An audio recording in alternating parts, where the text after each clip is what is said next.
Invasive pain treatments that require little downtime. Most PPO insurance plans cover treatment and they verify your benefits free. Call 1-800-WEST-MED today for your free consultation.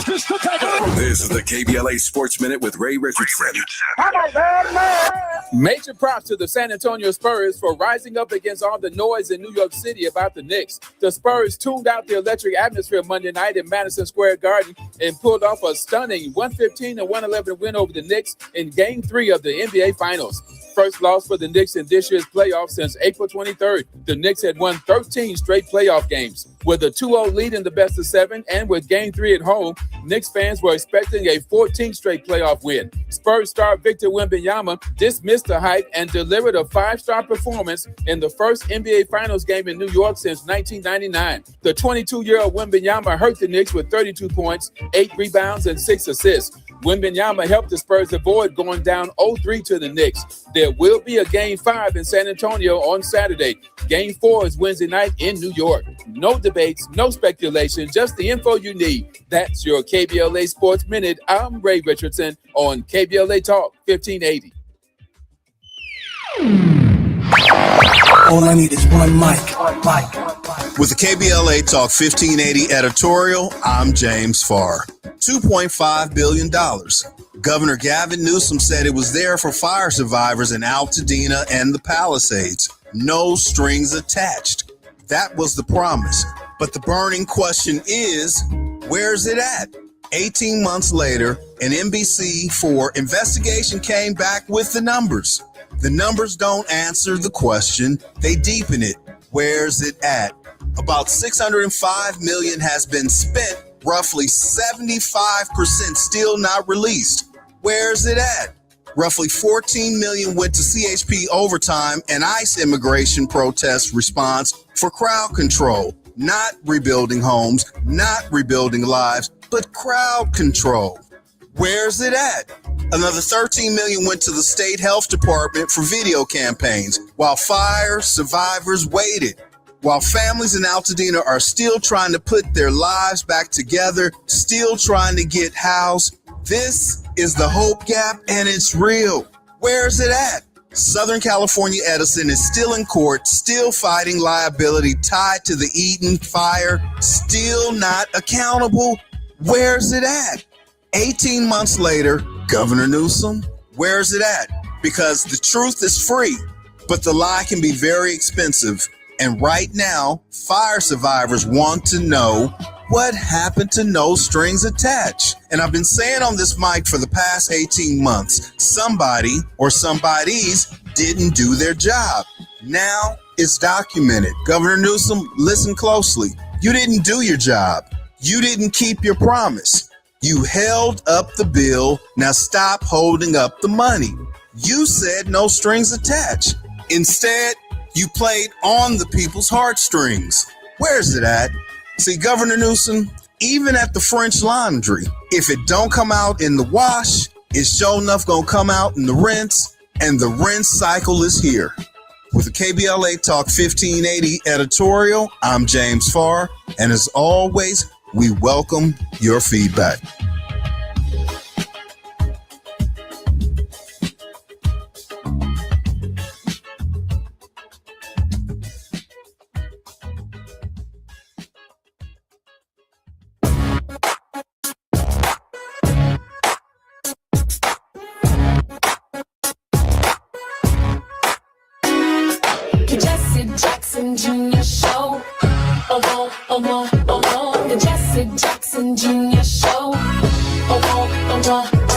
The Jesse Jackson Jr. Show.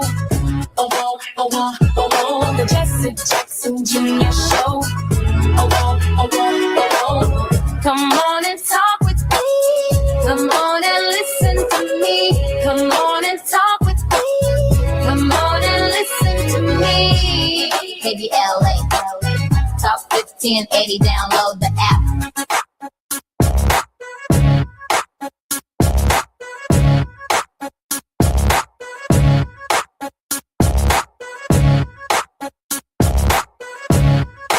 I'm Jesse Jackson. Welcome to the Jesse Jackson Jr. Show on KBLA Talk 1580. It's Tenacious Tuesdays on the Jesse Jackson Jr. Show. And in this hour, we are going to talk about Black women. We're going to talk about the fact that oftentimes they are the last hired and the first fired. But make no mistake about it, they are clearly, in every American generation, simply the most qualified to do anything that they choose to do. And this society has worked desperately to hold them back. I'm Jesse Jackson Jr. It's Tenacious Tuesdays on the Jesse Jackson Jr. Show. Our very special guest in this hour is Yvonne Renee Davis, a seasoned entrepreneur and accomplished executive currently serving as the founder and CEO of her own company. Her company, Davis Intelligence, a global consultancy firm with an extensive background in international affairs. She brings a wealth of knowledge and experience to her role. Prior to establishing her own company, Yvonne held various leadership roles in multinational corporations where she honed her skills in strategic planning, business development, and corporate governance. Her expertise extends to areas such as public diplomacy, risk analysis, and international relations. As an influential leader, Yvonne is committed to delivering strategic solutions to her clients, helping them navigate complex business landscapes and achieve their goals. She's known for her visionary leadership, strategic mindset, and commitment to excellence. Yvonne, welcome forward to the Jesse Jackson Jr. Show. It's my honor. Thank you so much. I'm glad to be here. Yvonne, I'm so grateful that you're here, and I can't think of anyone more qualified or more capable of addressing the subject matter that is directly in front of us today. I know that in the past, you have done some work with the United States government. I'd like you to share with our listeners that experience, and then compare that experience to what's taking place, and indeed, many of the great mountains that Black women and women of color generally have to mount and surmount in your spheres of influence. Yvonne, again, welcome forward to the show. Thank you so much. Thank you so much. I mean, I'm in my 30th year in business and 35th year in media. And I was a former appointee of President George W. Bush. And I had the opportunity to work within two of his administrations and for the U.S. Department of State as a contractor promoting public diplomacy. But I got to run the gamut to work on small business, African-American, women's issues, housing, trade. My company was the company selected to handle and lead the business delegation to realize the Africa Growth and Opportunity Act in 2001. And so that allowed me the exposure to go to 6 African nations in 8 days. And then 3 weeks later, 9/11 happened. And then with my contracting work, I was sent to 19 Muslim and Arab countries around the world, mirroring what the public diplomacy and the viewpoint of America was doing before and after the Arab Revolution. And so my opportunity to work in government led also to with the State Department under President Obama's 2 terms, and also President Trump's first term virtually in COVID. So from a bipartisan perspective, I was able to serve both administrations promoting the goodness of America at that time. And so my experience, so if I could just speak very openly, I started a business 1 year after the Million Man March, October 16th, 1996. I had 2 jobs since college. And with that, I decided to start my own business just months before October because I was trying to get jobs in public relations because I helped start a Fox affiliate in Connecticut. I was the first paid intern, and then I went into producing news segments and being an assignment editor. And so when I just wasn't, quote, qualified enough, I didn't like what was being said. So I said, I'm just going to do my own thing. So to use a term, I just decided not to be in a plantation mode in terms of business. And so all I've known mostly in my career, in my own business, has it been easy? There's been ups and downs in business. You have strong years, weak years, but there's an independence and freedom you have in a bravery that you have having your own business. Yvonne? So when I go ahead, sir. I've got just a second here. We've got to come forward, which is our break Yes. here at KBLA Talk 1580. I'm Jesse Jackson Jr. Our very special guest in this hour is none other than Yvonne Renee Davis, a seasoned business professional, public servant. We're going to be discussing Black women here on this program, and I'm grateful that one of the most qualified ever is joining us. More when we come back on KBLA Talk 1580. I'm Jesse Jackson Jr. It's afternoon drive time with Jesse Jackson Jr. Only on KBLA Talk 1580. Let's celebrate. Y'all did it. Loving each other, needing each other. Hey, Los Angeles, KBLA Talk 1580 is turning 5, and we're celebrating in a big way. Oh my God. Join us Friday, June 19th, Juneteenth, 4 to 7 p.m. at the Beehive for our 5th anniversary bash and Juneteenth celebration. We're talking surprise celebrity guests, a special presentation, and a major announcement you will not want to miss. I can't wait to hear it. Plus, live music, dancing, games, and enough food and drink to keep the party going. Yeah, that's what I'm talking about. Of course, you're welcome to bring your own picnic basket, blanket, and lawn chair. And the best part, it's completely free. But here's the thing.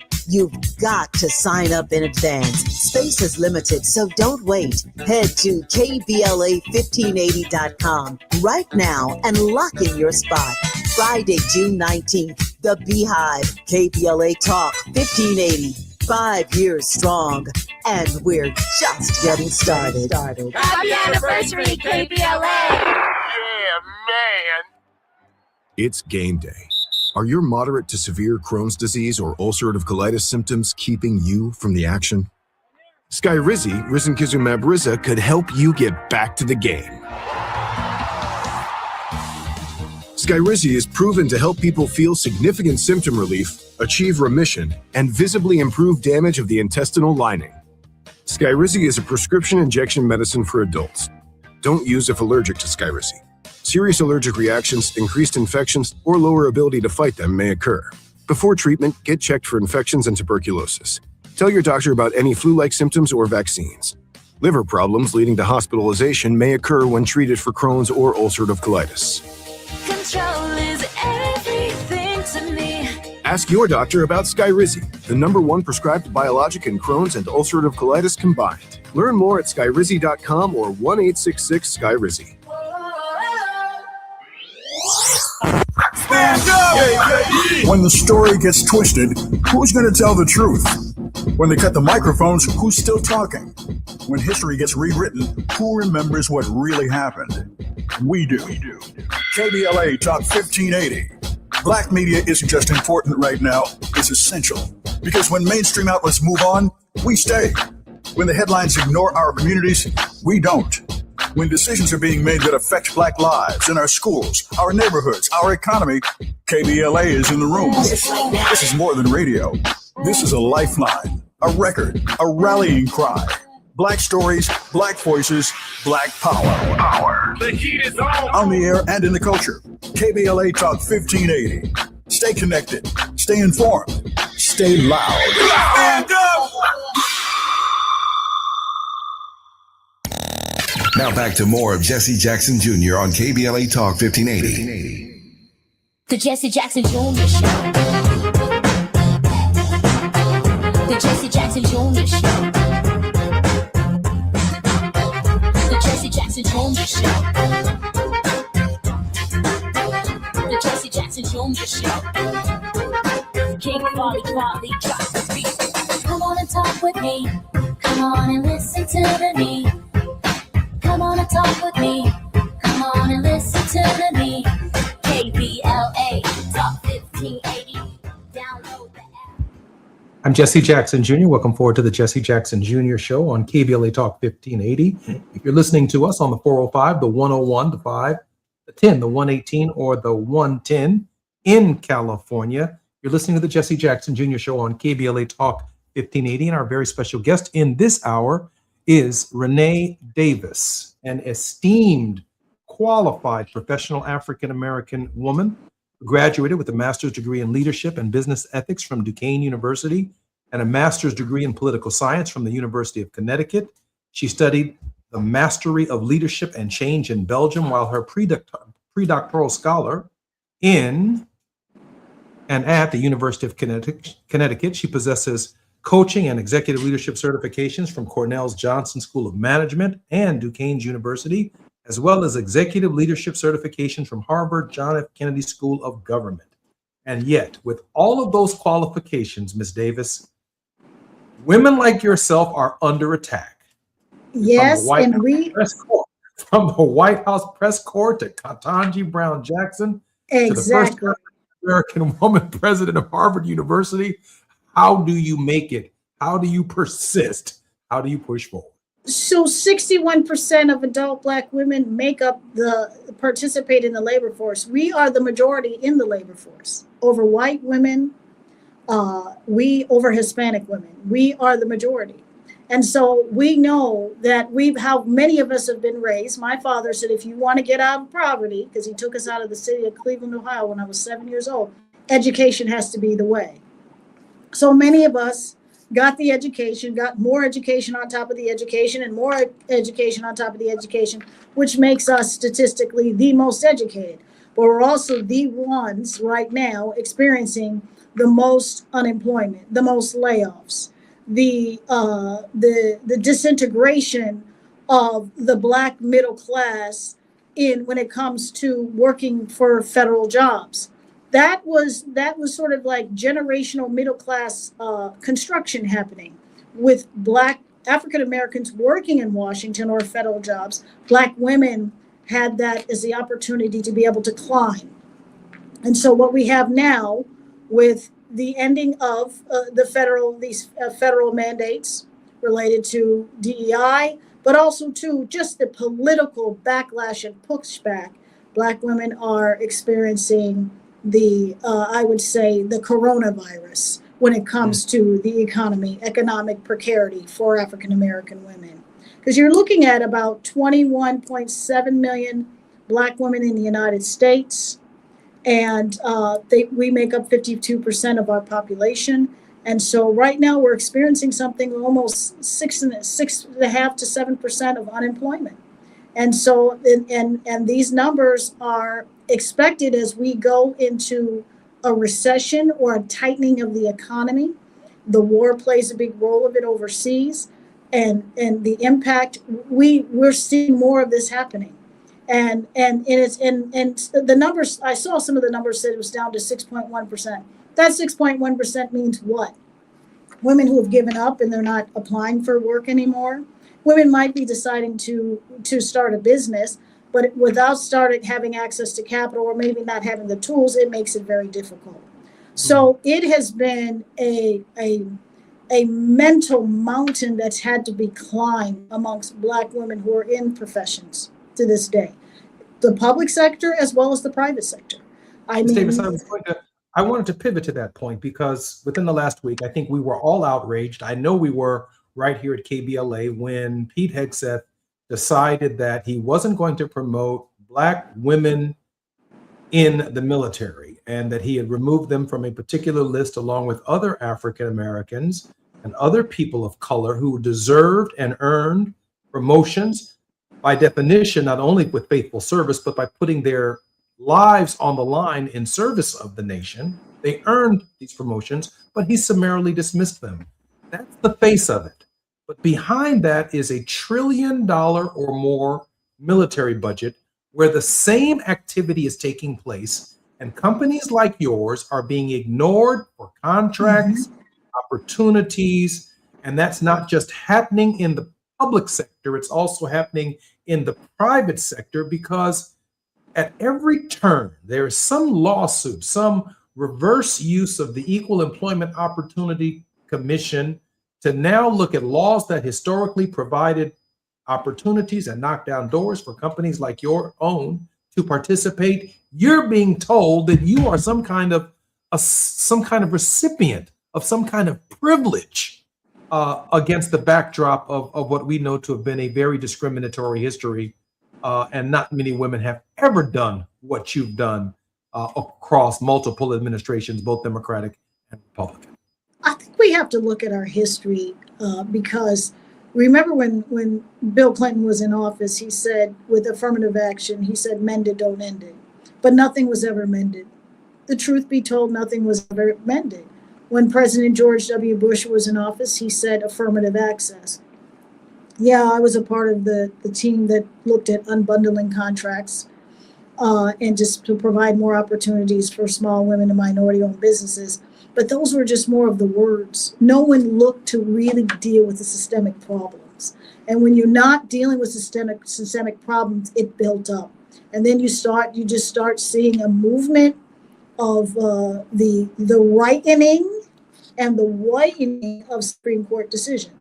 Yeah, you could say it started with Justice Roberts, and then it moved with Justice Alito, et cetera, to where we are today. But when we had the opportunity to look at the Civil Rights Act, the Voting Rights Act, not make it an act, but make it a law. Because all we do is act today. That's fake. And so that's why it's under attack now. So you have to look at everything from a 360 perspective, but you also have to look at historically the mistakes we've made. I know when you were in office, that's what you were fighting for. And there was something there that just where leadership in a key critical position was not taking the necessary steps to make these things permanent. And so when you have a situation right now, what we have now, it's a free-for-all of rejection. It's a free-for-all to roll back, to ignore. And so that's what we're facing with. So the question becomes, what is it that we need to do as a people? Because we have often identified ourselves through our jobs. Nothing wrong with that. But what we're facing right now is there's a serious identity crisis that's happening in the community. Because if you don't have a job, then who are you and what are you? And what can be done?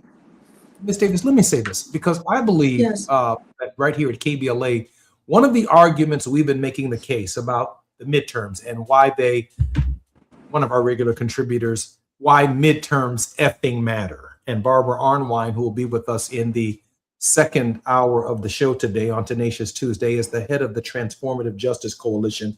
She's been leading No King's Marches across the country. She has been to Alabama. She has been, on the forefront of these challenges to majority-minority congressional districts, in large measure because if we vote in 2026 and we build Jesse Jackson, if you will, his rainbow coalition of interests that in this particular climate have experienced tremendous amounts of pain, Black women, if we focus our agenda, and women of color will be on the front lash of that which right now they are a backlash to. That is, you stand in line to be the beneficiary, along with other qualified Black women, to actually correct the wrong of what has been done by the past administration. Hell, the past from 1619 to the present. The things that Black women in Congress are asking for speak to the generations of tables, of conversations around our tables to make a difference. And I'm wondering, when we look at these state by state elections, we look at what's going on in the political space, the next Congress of the United States is going to have to hold the private sector accountable too, because many of these supporters have also backslid in light of Donald Trump's threats. And I hate to use the president's name because that's not the point of our show. The point is there is a movement here to disenfranchise Black women. It's a fear. The corporations are afraid. I mean, I'm very aware, without mentioning organizations' names, where they no longer could be affiliated with words that use race or discrimination. They've walked back. They'd rather just focus on a program that's just a blank face that's not even a woman or whatever if her race is. And so there's ways corporations are walking around it, but there are some that just on the face just say, no, we're not doing this anymore. And they've turned a blind eye. But here's the thing. Everybody's looking towards the midterm as there being a change. We don't know unless people really become active and vote. For example, the redistricting is going to have a major impact. And so the work is more than anybody could ever imagine. And so the question becomes, Black women have always been I'm going to interrupt my own thought, the front line of the civil rights movement. Black women actually threaten Black men to say, okay, we're not going to cook for you, or we're not going to have sex with you if you don't get your behind out there and keep marching. And so we did that. We led the civil rights movement, but we recognized that in a patriarchal society, Dr. King had to be the trombone. He had to do the cry because that was just the way it was. And people like Aretha Franklin, Mahalia Jackson, and some of those leaders that were women helped fund those movements were there. That famous story when Martin Luther King did Have a Dream Streak and Mahalia Jackson said, Martin, tell him about your dream. And he just, he was riffing after that. He was doing his thing. He was freestyling. Well, it was spiritual because the Holy Spirit, I feel, entered into him and told that story. But the whole point of the matter is Black women, leading 70 to 80% of households today are carrying the debt of the nation on their shoulders and the world. And so the question becomes, amongst women, amongst Black men, we need to stand up together first. We need to take ownership first in this community. And oftentimes we look the other way. And even Black women who are in the corporate arena, they're the ones that are there. Their responsibilities to look out and run interference when you can, as opposed to canceling out. That the job is heavier. The job is different now. And so it's, we talk, and oftentimes you go into, I'm here in Hartford, Connecticut, and we talk about Black Wall Street or all these things, but do people really understand what that means to have a Black Wall Street and the potential sacrifice that it takes and the work that it takes to raise up as a people again? Because you might have to go back to a time where you have to revisit how you buy from each other, experience wealth from each other, really learn that for the first time. You remember Maggie Anderson had Our Black Year on how to buy Black. She did this whole campaign tour. We had her here in Hartford, Connecticut. And as I sit here in the Swift Factory building in Hartford, Connecticut, that's what we talked about. But people have to understand the work is heavier, and can you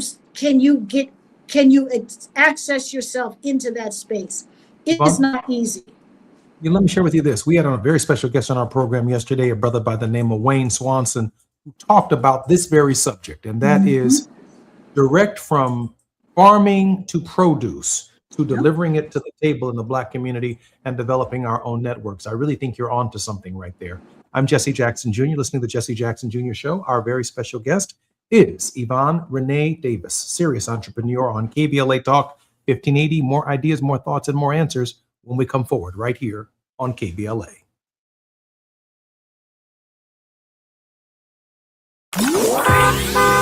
It's afternoon drive time with Jesse Jackson Jr. Only on KBLA Talk 1580.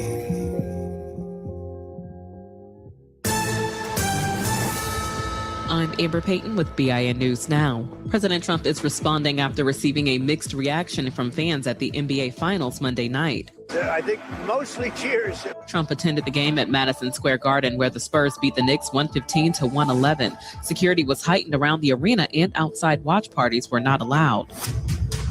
Black Los Angeles Mayor Karen Bass will not testify in the Palisades fire arson trial. The trial for Uber driver Jonathan Rinderknecht began Monday with jury selection. He's accused of intentionally starting the Lockman fire, which became the deadly Palisades fire 6 days later.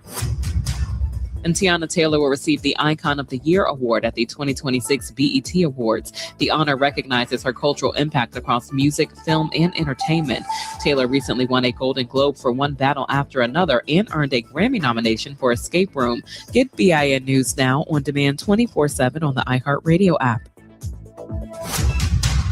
Still hiding your legs because of spider or varicose veins? West Medical offers minimally invasive vein treatments that require little downtime. Most PPO insurance plans cover treatment, and they verify your benefits free. Call 1-800-WEST-MED today for your free consultation. This is the KBLA Sports Minute with Ray Richardson.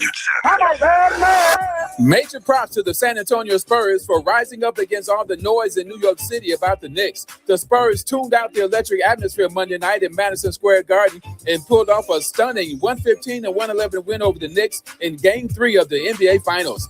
First loss for the Knicks in this year's playoffs since April 23rd. The Knicks had won 13 straight playoff games. With a 2-0 lead in the best of 7 and with Game 3 at home, Knicks fans were expecting a 14th straight playoff win. Spurs star Victor Wembanyama dismissed the hype and delivered a 5-star performance in the first NBA Finals game in New York since 1999. The 22-year-old Wembanyama hurt the Knicks with 32 points, 8 rebounds, and 6 assists. Wembanyama helped the Spurs avoid going down 0-3 to the Knicks. There will be a Game 5 in San Antonio on Saturday.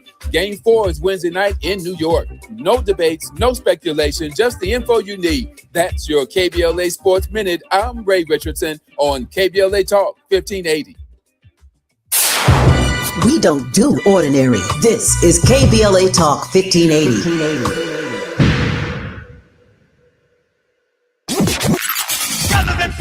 In a world full of noise, one station keeps it real. KBLA Talk 1580, where the conversation goes deeper, the voices sound like yours, and the issues that matter most to our community take center stage. Progressive, powerful, unapologetically us.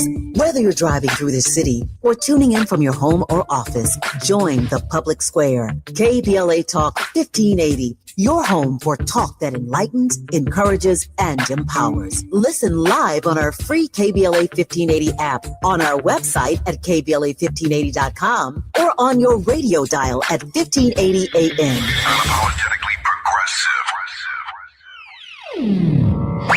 progressive. All I need is one mic. With a KBLA Talk 1580 editorial, I'm Tavish Smiley. It's high time that we say the quiet part out loud about what we consider a disgrace, an absolute disgrace to the people of South Los Angeles.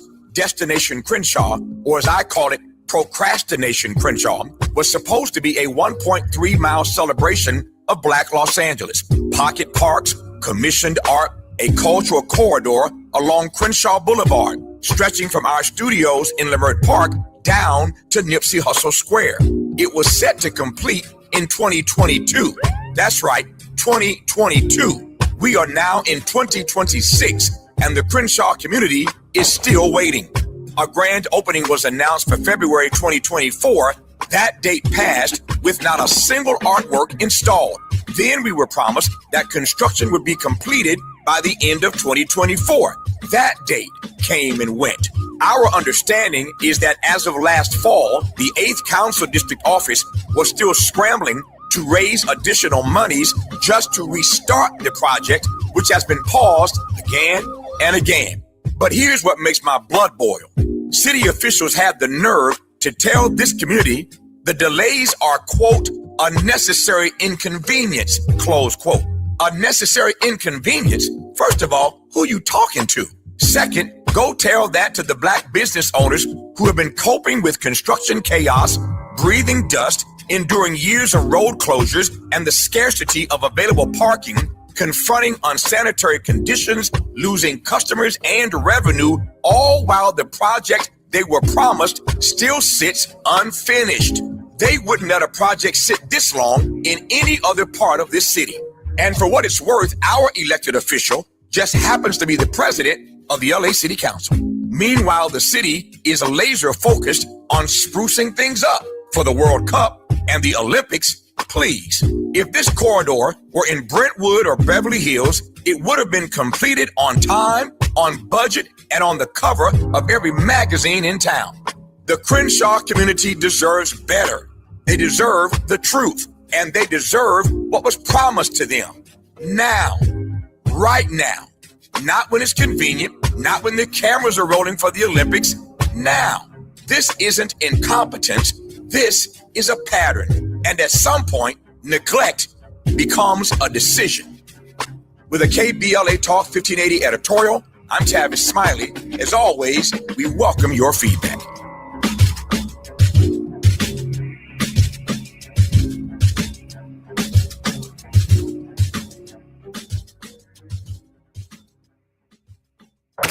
You're listening to Jesse Jackson Jr. on KBLA Talk 1580. The Jesse Jackson Jr. Show. The Jesse Jackson Jr. Show. The Jesse Jackson Jr. Show. The Jesse Jackson Jr. Show. King Quality drop the beat. Come on and talk with me. Come on and listen to me. Come on and talk with me. Come on and listen to me. KBLA Talk 1580. Download the app. I'm Jesse Jackson Jr. Welcome forward to the Jesse Jackson Jr. Show on KBLA Talk 1580. Our very special guest in this hour is Yvonne Renee Davis, a very serious professional who served in both George W. Bush's administrations as well as the administration of former President Barack Obama. I'm particularly grateful that she is our guest on our program. Her breadth of knowledge and experience far exceeds our capacity on our show to discuss in a single hour. So let me start by saying that she already knows she's more than welcome to become a repeat visitor on the Jesse Jackson Jr. Show. My honor. I was going to say, I hope you don't mind being guilty of that when we have you as a repeat offender. I do want to pivot, however, to your international work, and that includes your understanding of Belgium, the 6 or more African countries that you've traveled to as a result 14. of the 14, as a result of the Africa Growth and Opportunity Act and your work in the State Department. What are they saying about us abroad, and how are they receiving African Americans in light of the oppression that we are experiencing in this hour? Ms. Davis. I believe it depends on, when I speak of the continent of Africa, it depends on what country. You know, Ghana was with Kwame Nkrumah, and, you know, with Jerry Rawlings, with opening up Africa for the African American, the diaspora to come home, has always been a welcoming place. So a lot of Western countries have said, no, come home, come home. And I remember when I came home, it just transformed me completely about who I am in terms of my lineage. There is an opportunity for African Americans to explore not just the sub-Saharan, but also North Africa.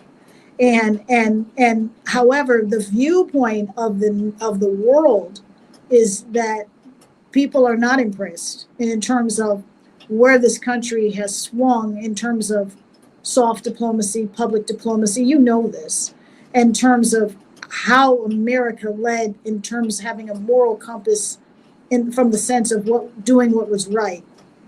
And so now we have a situation where there's so much alienation going on. There would be a lot of work that has to take place to build those relationships. I mean, when we look at Africa today, compared to when I started traveling to Africa in 2001, it's worlds apart in terms of looking at the Millennium Development Goals, looking at business opportunities for Africa to open up. There are pockets. I mean, Nigeria still is the wealthiest in Africa, but then you have situations where you still, there are still schisms within the continent. But I love the sentiment that the diaspora says to come home. Get to know who you are, come back home and explore yourselves. But we as a people, more of us are doing that. Some people are actually looking to have get visas or citizenships to be engaged in the continent. And so there is great opportunity to be welcomed there. As a matter of fact, I will be heading back to Ghana later this year, and I'll be receiving my African name from my dear sister, who's the princess of the Ashanti Kingdom. And I was born on a Sunday, so my name is Dupie. That's one of the names. And so for me, that's just a transformative experience to be able to just connect with who we are and to build. Now, Africans and African Americans do need to work on coming together too, because when you're influenced by the colonial mindset and the destruction of the diaspora in terms of who's better than who, that's a problem. And that extends to the Caribbean as well. So we have to look at the entire Black diaspora, African diaspora, and look at what are ways that we can come together, and as opposed to splitting apart. The African American has still led the success in the diaspora in North America. And so now when we look at those who have accomplished, who are more educated, who have achieved wealth, it is now time to reach across the water, to join hands to see how we can continue to build wealth and independence. Because frankly, some people might have to just go home because opportunity may not be there. Ms. Davis, in light of that very broad perspective and that broadened perspective, which really challenges us all, we also have something to say about the Gaza Strip and the war between the United States and Iran, and the cost of living associated with many of the issues that are affecting our community, even more profoundly than they are the rest of the country, on questions of affordability. And therefore, the ways in which the Strait of Hormuz are opened immediately with human rights as a standard, not only for the American people, but for the Israelis as well as the Iranian people and the Palestinians, in a real sense as African Americans, and obviously led by African American women. This call to a human rights standards really does permeate our foreign and domestic policy. You know, I'm glad that you actually spoke about that, because it's a very sensitive issue to me. I was the first American to speak to the children of Gaza through digital video conferencing in 2013 under President Obama's administration.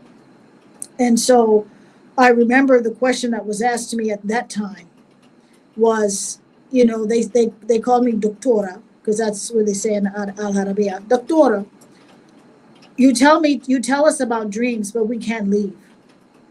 And that's when I cried, because it's like, you can't leave. So the only freedom they had was watching me on a digital video conference. And so we can fast forward to today, and we can see the tragedy that's taken place in this world. And for African Americans, we have to connect the global to the local. We can no longer continue to, that's not my backyard, that NIMBYism, and thinking that's not me. I'm just going to do what I can. No, that's why the food, you can't get the food. You know, you spend $30, what do you get? No, you get nothing. You might get some neck bones. So the whole point of the matter, you know what I'm saying? So the whole point of the matter is, those are cheap neck bones. Yeah, but I'm saying you can't. No. So it's not that, well, they're not black. No. When I was working in Philistine, that's what they called it. They actually said to me, we are considered black people, because they were identifying with the struggle of African Americans here in North America. And they are. That's just the truth. And so we have to address human rights and dignity in a very profound way. And as I'm talking to you, say Congressman, because I'm going to give you that honor, as I talk to you in that tone, we have to stand for that humanity. And I'm saying it as a Republican. We have to stand. And if we don't do it, then we just roll back and our souls get pulled back. And my relationships, I have relationships. I can go almost anywhere in the world and I have a place to sleep. I'm welcome, whether it's Azerbaijan, whether it's Albania. Can't go to Russia now, but Russia, China. I've been to 68 countries and counting. And so, and in the Arab world, I've been all over. And I'm saying to you as a people, it's more than a cruise on the Caribbean. It's about how can we build pockets of wealth in these other arenas. And so right now it's impacting us. I mean, I don't know, what was your last grocery bill? Do you remember? You know, I've been doing DoorDash lately, but no, it is expensive. I mean, and you don't get very much for it. About $282, in fact. I'm Jesse Jackson Jr. Yvonne, when we come forward, more with Yvonne Renee Davis on the Jesse Jackson Jr. Show. I want to hear from her on the 250th anniversary. What to the July 4th does it mean to African-American women? More when we come forward on KBLA Talk 1580.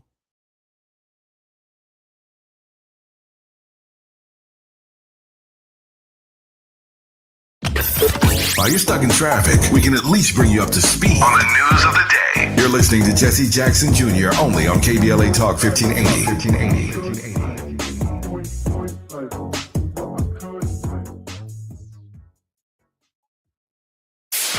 KBLA Talk 1580. We've got a lot to talk about.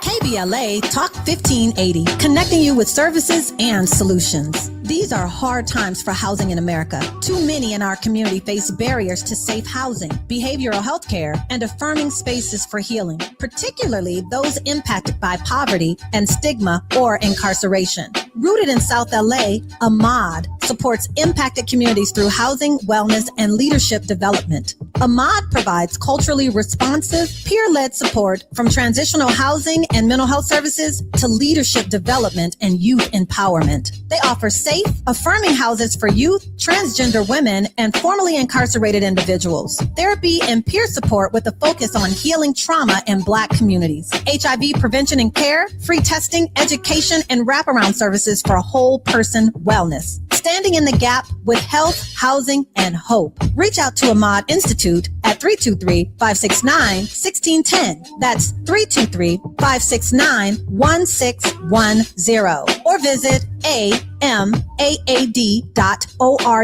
This is a community call to action from KBLA Talk 1580. LADWP customers get rebates up to $1,500 when you install a qualified electric vehicle charger at your home. It's like having a gas station in your garage. Get extra savings when you combine LADWP rebates with federal tax credits on chargers installed before June 30th. Visit ladwp.com/EV today and start saving. That's ladwp.com/EV. Going to a World Cup match in LA this summer? Ditch the parking stress and ride Metro. With direct service from across LA County, it's the easy way to get there for just $1.75 each way. Hi, I'm Chris Holden, former California Assembly member, former Mayor of Pasadena, and CEO of LA Fire Justice. I've spent my career fighting for our communities. When I saw Edison celebrating $4.5 billion in profits while Eaton fire survivors struggle to make ends meet, it made me simultaneously sick and furious. Families and individuals are dealing with financial pressure, insurance delays, costly remediation, and the painful question of how to rebuild their lives, while the utility that caused the fire is paying its executives millions and is more profitable than ever. That's not justice. That's a disgrace. Join the lawsuit with LA Fire Justice to hold Edison accountable. We're here to help you, your family, and our community recover. Visit lafirejustice.com today to learn more about your eligibility and how to start. Advertisement. Douglas Boxer, 221 East Walnut Street, Suite 100, Pasadena, California, 91101 is the attorney responsible for this ad. LA Fire Justice is proud to sponsor Conversation Live, Altadena Rising with James Farr on KBLA Talk 1580. Knock, knock, Capital One Bank guy. Wow, Charles Barkley? I just moved into the neighborhood. Can I borrow some Wi-Fi? Sure, Chuck. That's what the Capital One Cafe is here for. Open 7 days a week. Oh, can I use your ATM? My dog walker only takes cash. Anything for a neighbor. Can I try the catchphrase? Sure. Take it for a spin. There's no fees and minimums on Capital One checking accounts. Nice, Chuck. I'll take it from here. Capital One. What's in your wallet? Terms apply. Visit CapitalOne.com/bank guide for details. Capital One and a member FDIC. KBLA Talk 1580. We've got a lot to talk about. KBLA Talk 1580 joins you in standing for voting rights. The midterm election campaign season is here now. The 2028 presidential election is right around the corner. When We All Vote is a leading national nonpartisan initiative on a mission to change the culture around voting and to increase participation in each and every election by helping to close the race and age gap. Created by Michelle Obama, When We All Vote brings together individuals, institutions, brands, and organizations to register new voters across the country and advance civic education for the entire family and voters of every age to build an informed and engaged electorate for today and generations to come. When We All Vote empowers their supporters and volunteers to take action through voting, advocating for their rights, and holding their elected officials accountable. It's all in for 2026 and 2028. Please visit whenweallvote.org to stand up for your rights, voting rights. This is a community call to action from KBLA Talk 1580. Now back to more of Jesse Jackson Jr. on KBLA Talk 1580. The Jesse Jackson Jr. Show. The Jesse Jackson Jr. Show. The Jesse Jackson Jr. Show. The Jesse Jackson Jr. Show. King Quality, drop the beat. Come on and talk with me. Come on and listen to me. Come on and talk with me. Come on and listen to me. KBLA Talk 1580. I'm Jesse Jackson Jr. Welcome forward to the Jesse Jackson Jr. Show on KBLA Talk 1580. This is Tenacious Tuesday, and our tenacious guest today is Yvonne Renee Davis, a seasoned entrepreneur, accomplished executive, currently serving as the founder and CEO of Davis Intelligence, a global consultancy firm with an extensive background in international affairs. She brings a wealth of knowledge and experience to her role, and she keeps it real as it relates to African Americans and our people who are struggling against enormous odds. Yvonne, welcome forward to the show. Thank you. Yvonne, let me raise this question because this is the final segment, and I'm going to make this a little bit more philosophical, given the breadth of your knowledge, your history, your experience, and your understanding. From 1619 in Jamestown, Virginia, to July 4th, 1776, there were 157 July 4ths. From the perspective of the slave, July 4th was just another day. The next 88 July 4ths, from July 4th, 1776, writing of the Constitution, September 17th, 1787, adoption of the Bill of Rights, 1791, Gettysburg Campaign, Gettysburg Address, 1863. There would be 88 more July 4th. Just another day. But really, from the 13th, 14th, and 15th Amendment, every July 4th from that campaign forward has been different. There was many July 4ths where women could not vote, and now they can. There were many July 4ths where women had no role in the society, and now they do. There were many July 4ths where women could not aspire to be presidents of universities, run their own businesses, work for U.S. presidents, travel the country, travel the world, and make a difference. And today, in this moment, they can. No July 4th is the same. And I'm not particularly interested in going back to July 4th, 1776, and trying to imagine a July 4th where my ancestors had nothing to do but be slaves. It's the July 4ths after our becoming, if you will. It's what we've become. It's all that you have inherited over your life to be the person that you are, the character, the moral figure that you are. Share with us what to Black women, to Black people, to those who've been locked out and dispossessed for most of the nation's history. What is the meaning of July 4th?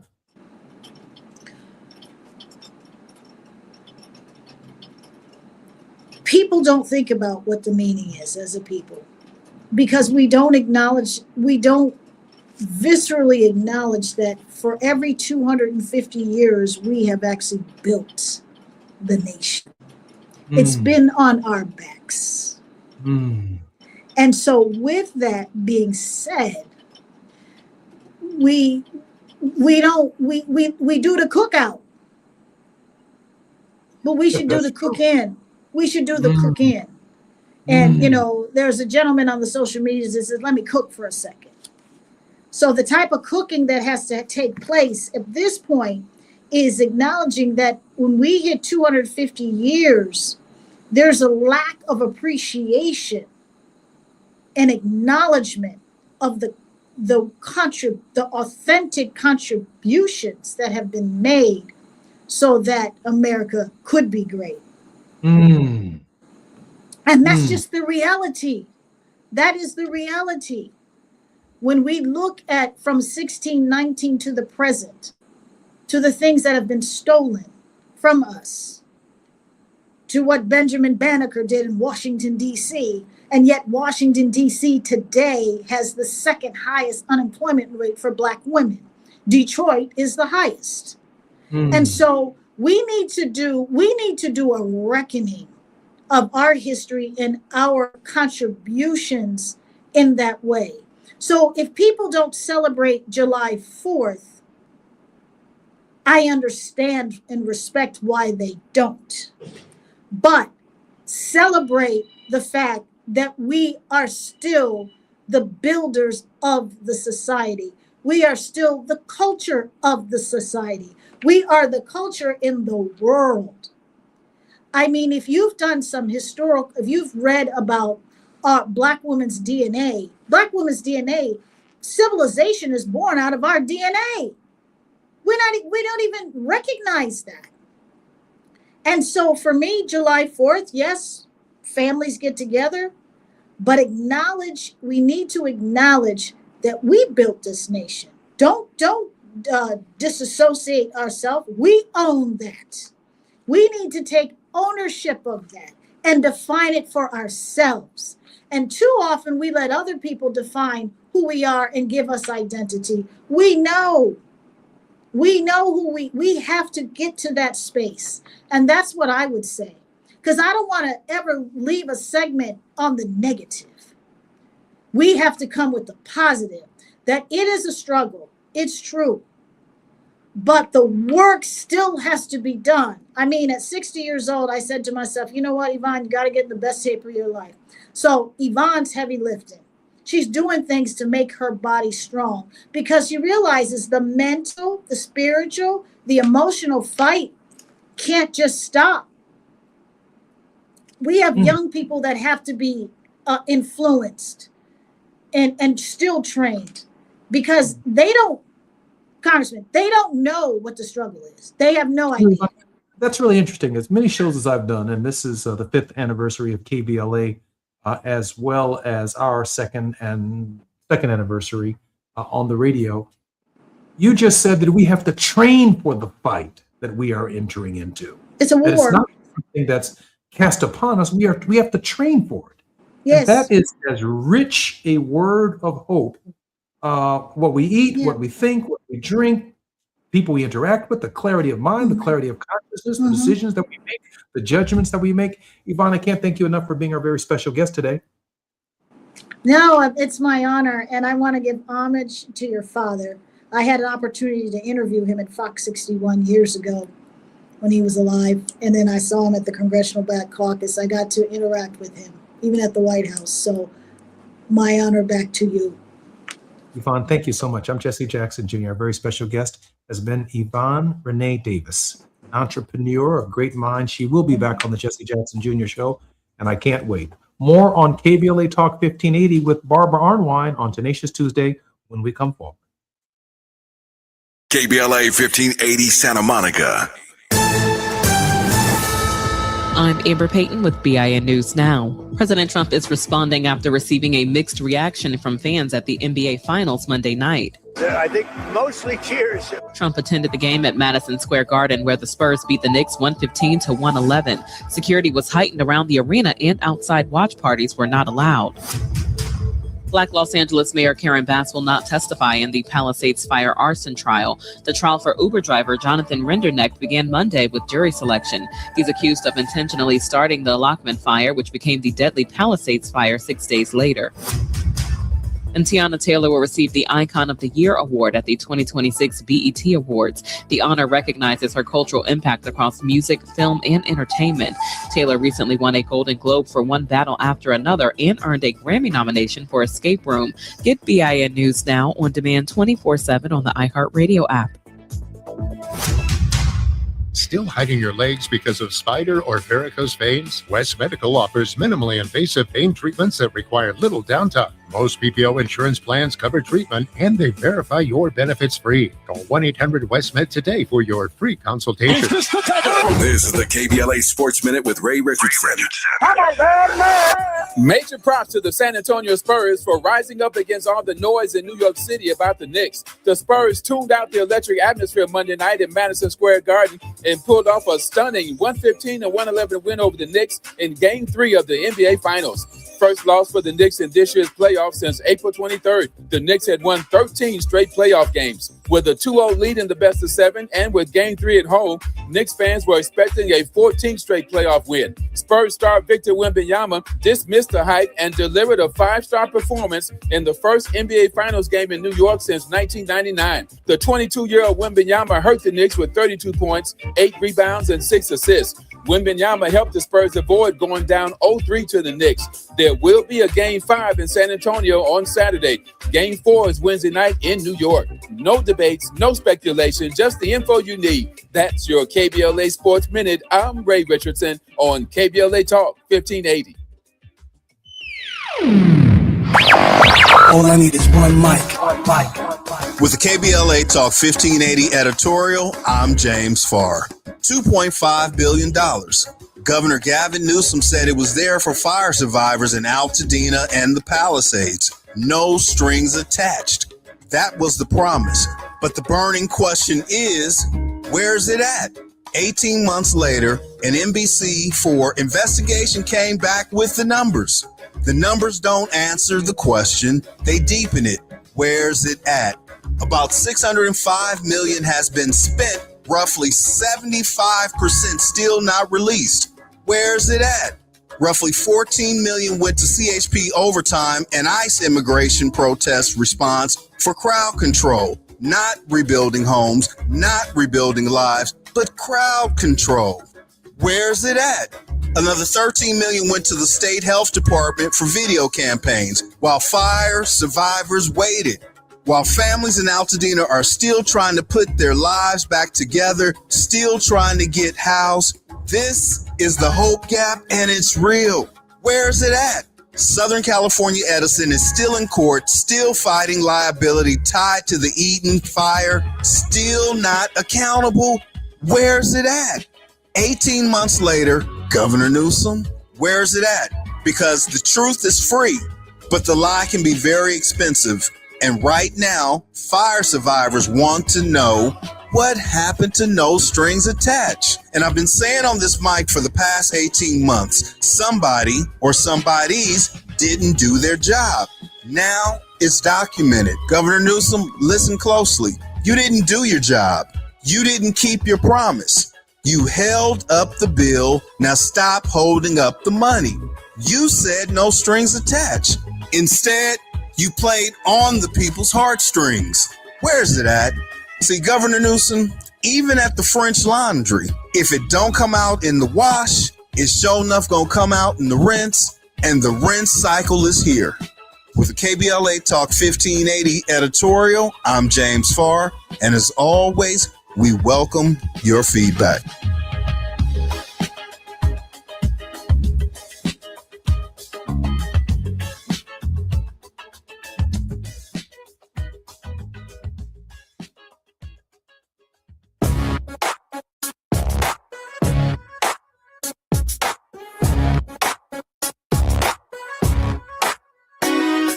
Jesse Jackson Jr. Show.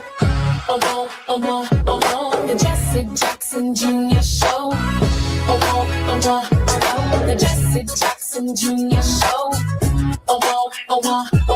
The Jesse Jackson Jr. Show. Come on and talk with me. Come on and listen to me. Come on and talk with me. Come on and listen to me. KBLA, Talk 1580, download the app.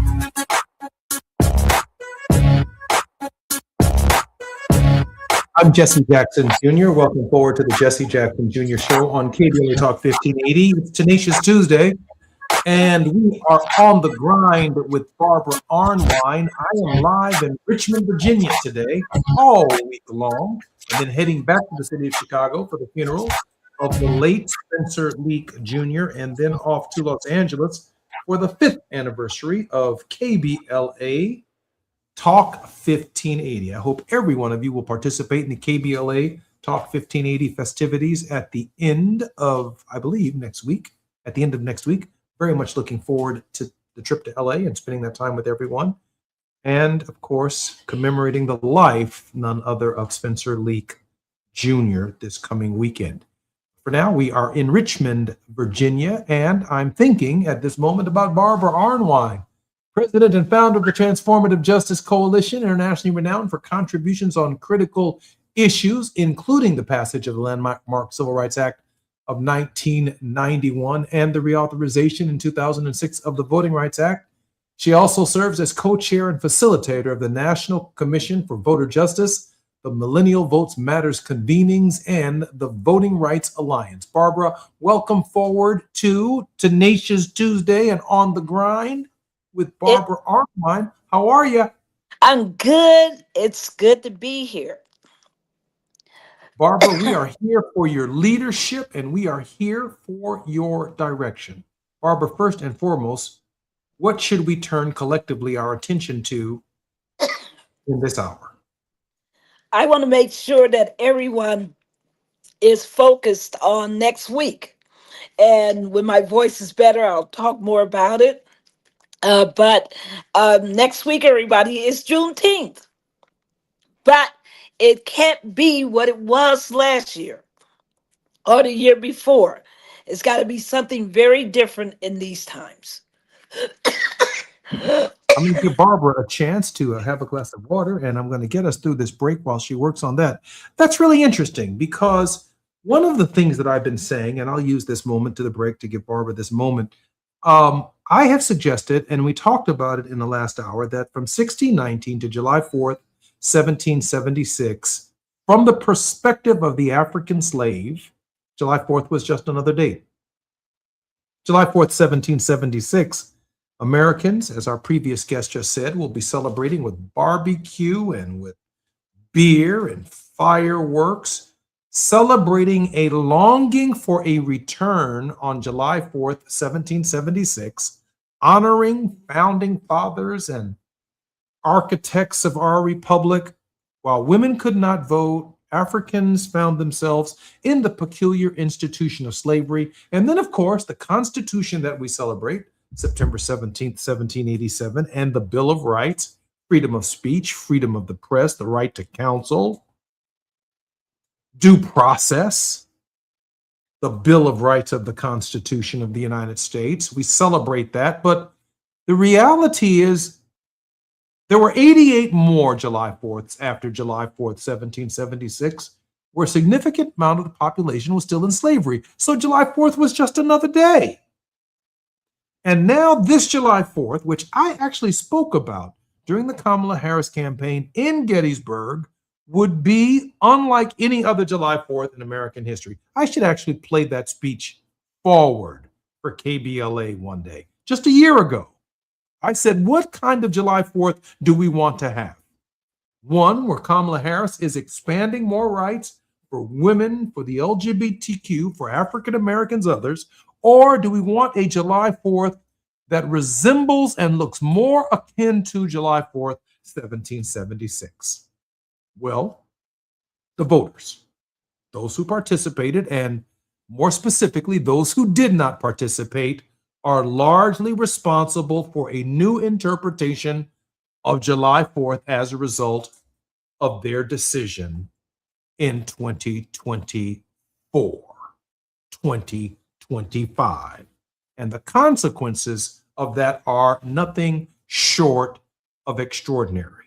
So when Barbara Arnwine raises the question that this Juneteenth will be unlike any other Juneteenth, she isn't just referring to the idea that the Texans did not share the Emancipation Proclamation with the slaves for a couple of years after the Emancipation Proclamation, and in some cases, even after the 13th Amendment. She's saying that every Juneteenth takes on a different meaning. And when we come forward right here on KBLA Talk 1580, there is no one and no person in this country, or maybe the world, more capable of explaining to us what she means by the original holiday and what it means today. And therefore, from what it means today, we are compelled to an action plan. More on KBLA Talk 1580 when we come forward. We're on the grind with Barbara Arnwine. It's afternoon drive time with Jesse Jackson Jr. Only on KBLA Talk 1580.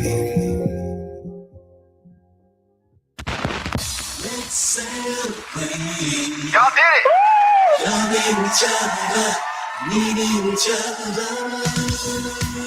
Hey, Los Angeles, KBLA Talk 1580 is turning 5, and we're celebrating in a big way. Oh my God! Join us Friday, June 19th, Juneteenth, 4 to 7 p.m. at the Beehive for our 5th anniversary bash and Juneteenth celebration. We're talking surprise celebrity guests, a special presentation, and a major announcement you will not want to miss. I can't wait to hear it. Plus, live music, dancing, games, and enough food and drink to keep the party going. Yeah, that's what I'm talking about. Of course, you're welcome to bring your own picnic basket, blanket, and lawn chair. And the best part, it's completely free. But here's the thing. You've got to sign up in advance. Space is limited, so don't wait. Head to KBLA1580.com right now and lock in your spot. Friday, June 19th, the Beehive, KBLA Talk 1580. 5 years strong, and we're just getting started. Happy anniversary, KBLA! Yeah, man! In a world full of noise, one station keeps it real. KBLA Talk 1580, where the conversation goes deeper, the voices sound like yours, and the issues that matter most to our community take center stage. Progressive, powerful, unapologetically us. Whether you're driving through the city or tuning in from your home or office, join the public square. KBLA Talk 1580. Your home for talk that enlightens, encourages, and empowers. Listen live on our free KBLA 1580 app, on our website at KBLA1580.com, or on your radio dial at 1580 AM. Unapologetically progressive. It's game day. Are your moderate to severe Crohn's disease or ulcerative colitis symptoms keeping you from the action? Skyrizi, risankizumab Riza, could help you get back to the game. Skyrizi is proven to help people feel significant symptom relief, achieve remission, and visibly improve damage of the intestinal lining. Skyrizi is a prescription injection medicine for adults. Don't use if allergic to Skyrizi. Serious allergic reactions, increased infections, or lower ability to fight them may occur. Before treatment, get checked for infections and tuberculosis. Tell your doctor about any flu-like symptoms or vaccines.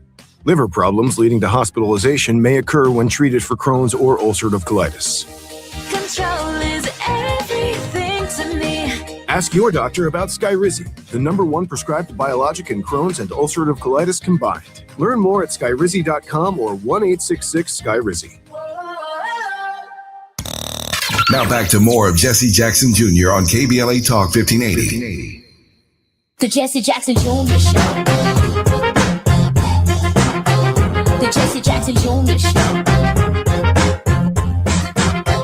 The Jesse Jackson Jr. Show. The Jesse Jackson Jr. Show. King Folly, drop the beat. Come on and talk with me. Come on and listen to me. Come on and talk with me. Come on and listen to me. KBLA Talk 1580. Download the app. I'm Jesse Jackson Jr. Welcome forward to the Jesse Jackson Jr. Show. We're on the grind with Barbara Arnwine. Barbara, welcome forward to the show. It's good to be here. Barbara, you sound much better. Barbara, what makes Yes. this Juneteenth unlike any other Juneteenth that we've ever commemorated or celebrated? Barbara?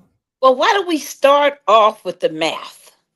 I want to start. Somebody did this recently, and I was listening to some other speaker who did the math, and they said, think about it. Reconstruction lasted, if you give it a generous count, about 15 years. A generous count, probably 12 is the right number. Then you add on to that 61 years in which we had the Voting Rights Act basically in effect. You end up with about 75 years, 76, depending on your count. Oh, I see where you're going, Barbara. You got it. I see where you're going, Barbara. You got it. Where we have actually recognized and respected it, and or even tried to achieve, as the United States, a multiracial democracy. Wow. I mean, just 76 if you're generous. Of the 250 years people are celebrating this July 4th. It's an indictment of a failure to abide by the highest principles of your times. And I've been watching, I don't know how many other people have been watching the PBS, The American Revolution. And Ken Burns and a number of the associates, they've done a decent job of putting forth the slavery aspects, the contradictions in that period, and how many people were calling them out. Not just Black folks, because we certainly was calling it out, especially free Black folks. But there were so many white people who were calling out the contradictions. Plus, the one thing that they've really done well is called out the anti-Native American hate. I mean, just the anti-Native American parts of not only the Declaration itself, but of Thomas Jefferson. They've been quoting him all over the place. And I had no, it was, to me, even as good a historian as I am. And, I mainly have thought about, the Jacksonian period for, the forced removal, the Trail of Tears. But but actually Jefferson started a lot of this stuff way before Thomas Jefferson, before he was president, while he was a member of the Continental Congress, and later on in his presidency, really major hate around Native Americans. For all of Jefferson's genius on the literature and the poetic nature of equality, Jefferson was a pompous jerk. I mean, and racist to the core. He looked down on people. I mean, looked racist down on to the core. Negroes, sure, but he looked down on everybody. He was right. He was while he's laying every night he can with Sally Hemings. I mean, come on, that's the fundamental contradiction in our country that no one wants to talk about. And in fact, this administration that's trying to put forth this 250th celebration is trying to squash and to destroy any knowledge of that history. But that's the history I want everyone to think about. So when you talk about Juneteenth, getting back down, that's what we say as lawyers, right? Connect it up. When you get back to your question about Juneteenth, the true line from Juneteenth to today is that people did not want us to have knowledge, to know, to be aware, because they didn't want us to know that the physical slavery had ended. But what they sought to do After physical slavery, when you and let me just carve out the whole incarceration narrative, but they have now tried to impose what? Mental slavery. Hmm. They made sure that all these states, 20-something states, that have some kind of law on book banning of African American books, banning the teaching of African American history. All of that is part of that imposition of the mental chains, so that you don't know who you are, from which you come. You can't do that math. You can't be mathing and looking at 250 and getting the real picture in your head. It's meant to keep us ignorant and enslaved. Barbara, let me It's ask this question. critical for us to look Let at me ask you a question. Juneteenth in a different way. Just as July 4th will never be the same after Frederick Douglass's interpretation. All right now, of come July on 4th. now. And I remember, however, that July 4th, 2009 was different. Yes. Obama was president. We were towards something. That was true July 4th, 2010, July 4th, 2011, 2012, all the way to July 4th, 2016. Those 8 July 4ths, if we're honest, were different. Now, look at this, Barbara, for just a moment. I remember having a conversation with Sheila Jackson Lee about the Juneteenth holiday. After all, It was Al Green, who was a state legislator in Texas, who made Juneteenth a state holiday for Texans. And with love, that's what Michael Jackson used to say, with love, I would say, Barbara, are you sure this should be a national holiday? Because after all, we were duped. In Texas, the white folks refused to tell us that we were free. Now, why would we take a Texas holiday and make it a national holiday? Because that's not true of the states where Lincoln freed them with the Emancipation. It is true of the states where he kept it in place, but it's certainly not true after the 13th Amendment. Anyway, that's a philosophical conversation. Well, but on this Juneteenth, something special is happening, Barbara. Yes. And maybe for the next 200 years, we will reflect, and the future will reflect, not on the Juneteenth of 1865, but the Juneteenth of, and not the discussion between Jesse Jackson Jr. and Barbara Lee on the nationalization of the holiday, but the founding and the inauguration, and it being an anniversary event for the Barack Obama Presidential Library, which stands as a testament to our movement of freedom.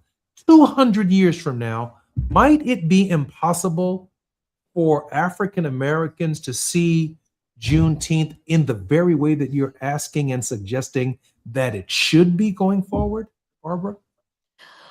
Well, people in this year, as they have destroyed Black political power in Tennessee with the destruction of the 9th Congressional District, as they destroyed Black political power in Louisiana, as they are on the verge of, implementing the destruction of Black political power in Alabama, as Georgia next week. Are you guys aware, everyone listening, that Georgia will hold a state legislative session next week on the 16th, but they're scheduled to vote on the 17th of June to destroy Black political power, to get rid of Black districts, not only at the congressional level, but at the state level. And there will be, a major protest of that next week.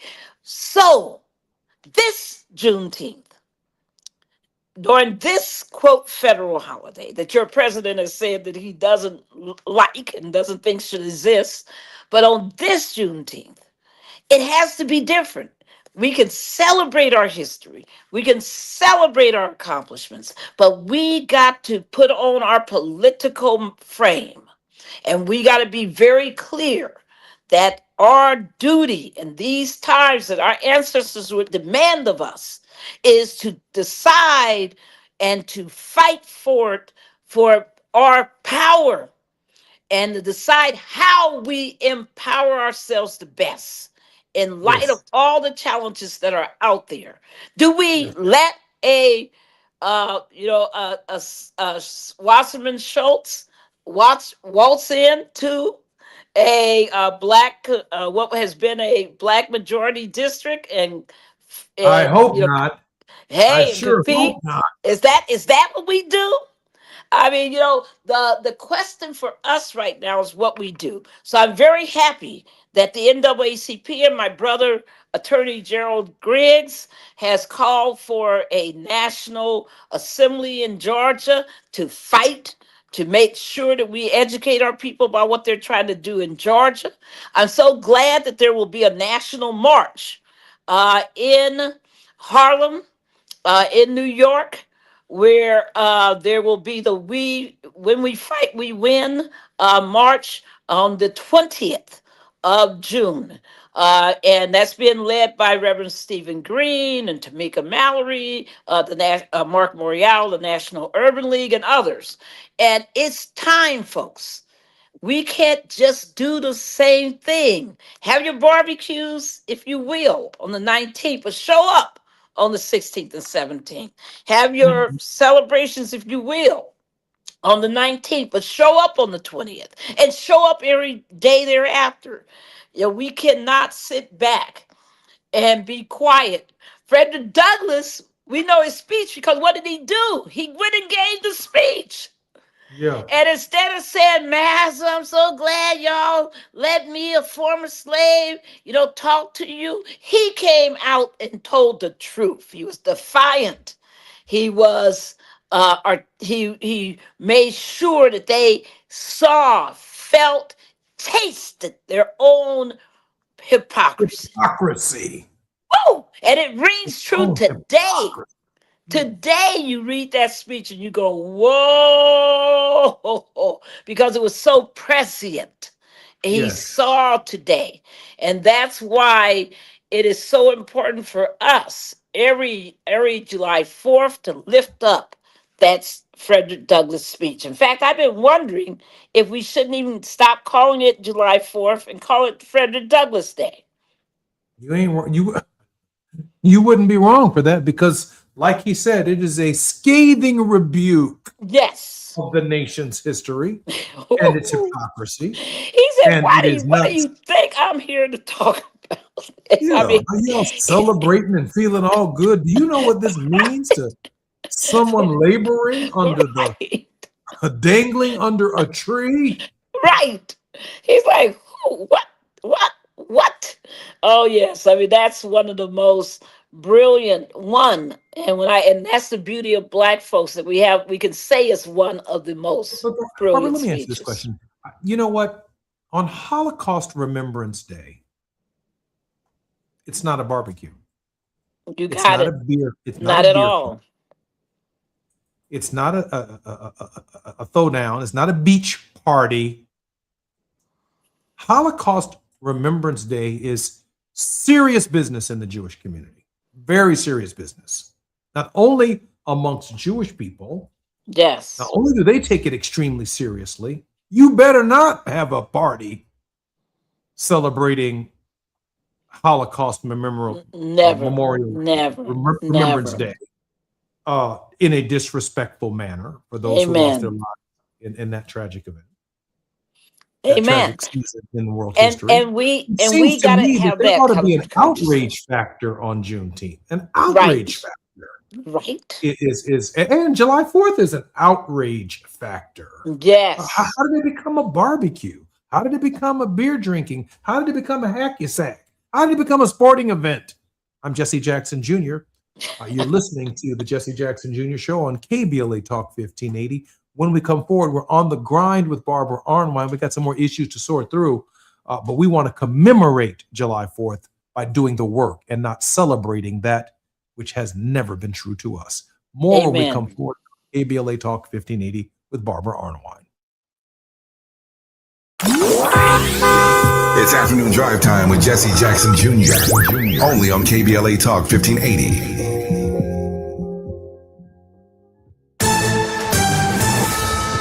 I'm Amber Payton with BIN News Now. A Texas jury has found Carmelo Anthony guilty of murder in the stabbing death of 17-year-old Austin Metcalf. The deadly confrontation happened in 2025 at a high school track meet in Frisco.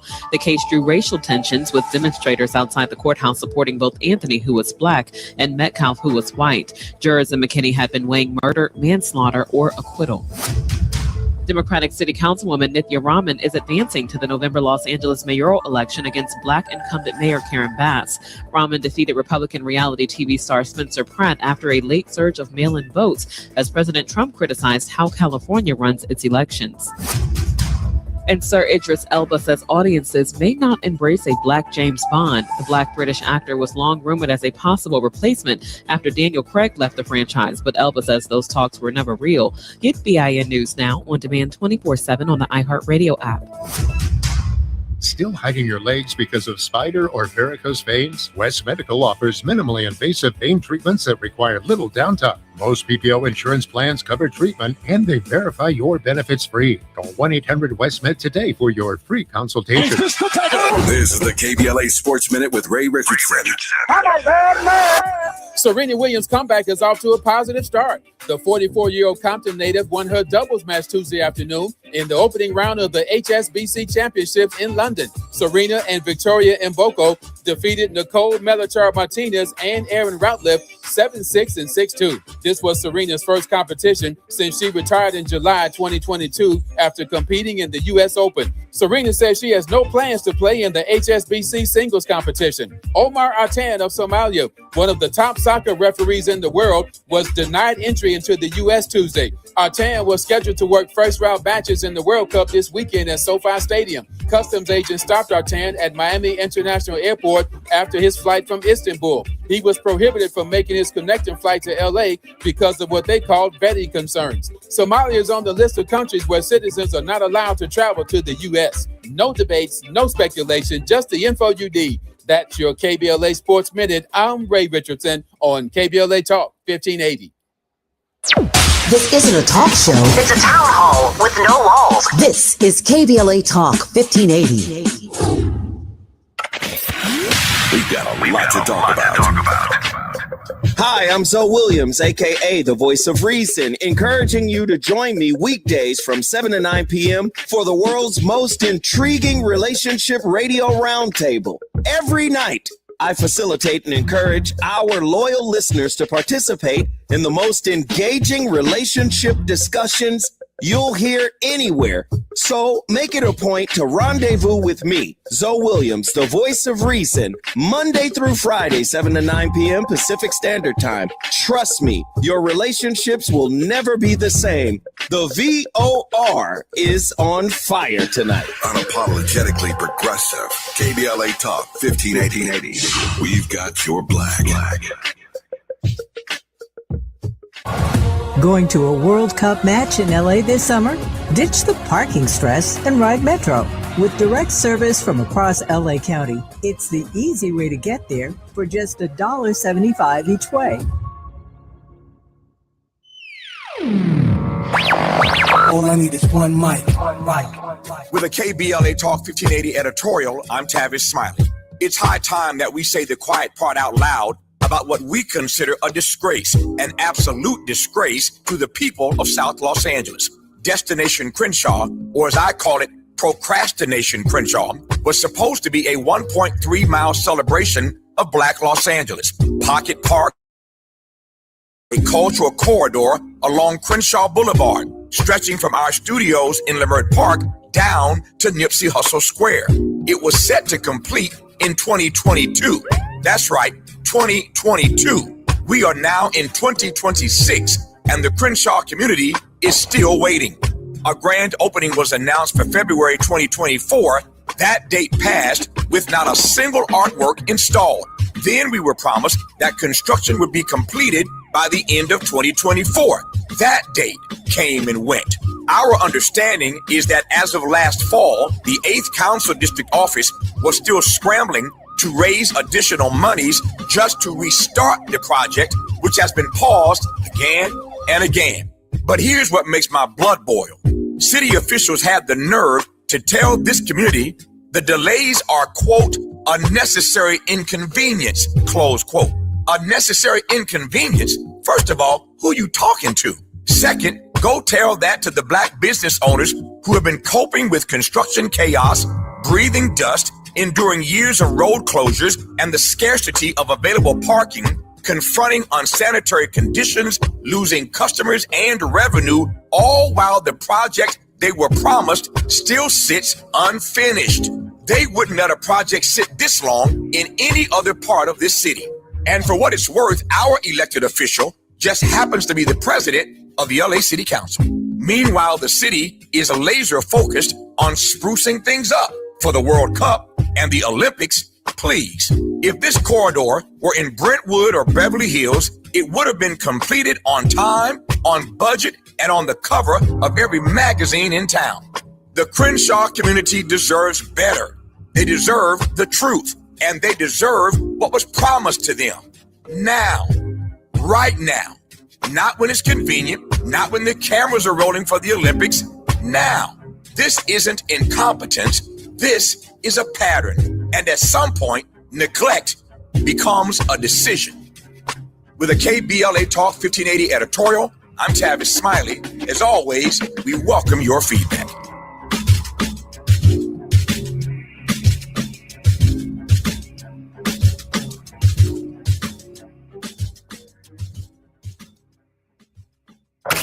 You're listening to Jesse Jackson Jr. on KBLA Talk 1580. The Jesse Jackson Jr. Show. The Jesse Jackson Jr. Show. The Jesse Jackson Jr. Show. The Jesse Jackson Jr. Show. King Volley, drop the beat. Come on and talk with me. Come on and listen to the me. Come on and talk with me. Come on and listen to me. KBLA Talk 1580. Download the app. I'm Jesse Jackson Jr. Welcome forward to the Jesse Jackson Jr. Show on KBLA Talk 1580. We are on the grind with Barbara Arnwine. Barbara is the president and founder of the Transformative Justice Coalition and is internationally renowned for contribution on more issues, human rights issues, than we can fathom. Born in Southern California, Arnwine is a graduate of Scripps College and Duke University School of Law. Barbara, how are you? I'm good. I'm good. Barbara, And I'm also a George Washington high school graduate. Come on, 108th and Dinker. Come on, Los Angeles. Come on. Okay, not George Washington. I thought you were going to say George Washington Carver. But no, okay. I wish it was George Washington, General Washington. And, hey, Barbara, how can we support the Transformative Justice Coalition? You can go to before you do that, I'm going to mess you up twice. Barbara, finish what you were saying about George Washington. I was going to say that the students from Fremont High would come over and war on us. They wouldn't be wrong. And they love to make fun of one General George Washington. They would do it. We need to have some of them on the Every show. time we had a game with Fremont, we knew it was going to be a war. George Washington, y'all over there fighting for George Washington. Right, and they were like, you generals, we're going to show y'all. And then there was this reckoning for Barbara Arnwine on the day that she said, wait a minute. George Washington. He had it all I'm wrong. telling you the truth. It's crazy. Barbara, how can we support the coalition? Yes, you can make donations to our work at tjcoalition.org, tjcoalition.org. We're not just talking stuff. We're true to this. You know, we believe in investing in our young people. And when I say our young people, I'm talking about the Gen Zs and the young millennials, to make sure that they are the true leaders of the present and the future.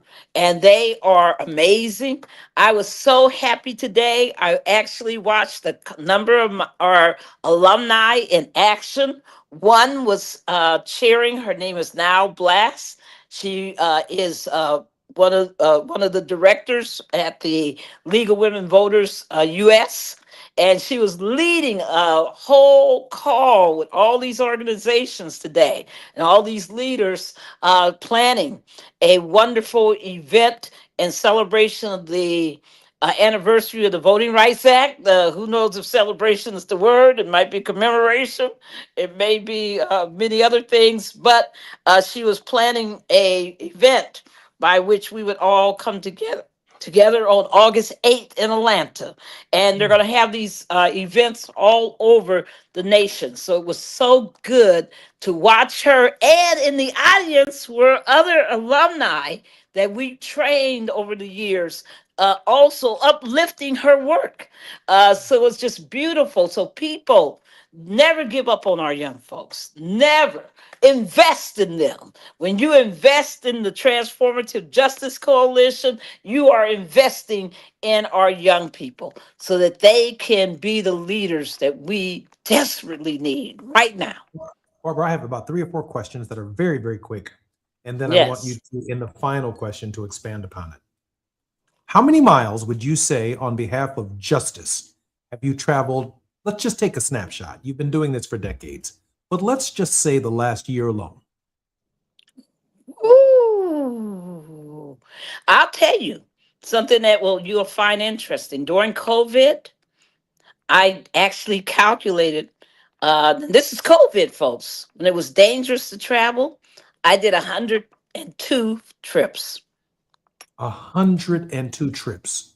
Is there, so now let's add to that. The snapshot that I'm looking for specifically is Trump 2.0, which includes the vigilance that you have shown at the Supreme Court, the aggressive lobbying and policy directions that you've offered on Capitol Hill, plus the street heat, which includes no King's marches, which includes the protest in Alabama, which includes the young people that you took on a bus. Yes. On several bus trips around the country, allowing them to tune into your own radio show as well as our radio shows live across the country. I mean, real activity. How many miles would you associate with just your work in the last year? Woo! Woohoo! I have frequent flyer programs with a number of airlines, not just one. And let's just say I have hundreds of thousands of accumulated, quote, frequent flyer miles. And so that, I think, is some indication. I mean, hundreds of thousands, almost 1 million. And I have, traveled so much. I'm on my way tomorrow to Chicago for the Rainbow Push Annual Convention, where I will be speaking at 1:00 on, what do you think, July 4th. So we're going to be mathing up in there and talking about, the 177 years of failure out of these 177 years of we didn't even try, where we, as a nation, to guarantee any kind of equality for African Americans. 177 of the 250. So, folks, we're going to talk about that at the Rainbow Push Coalition Convention.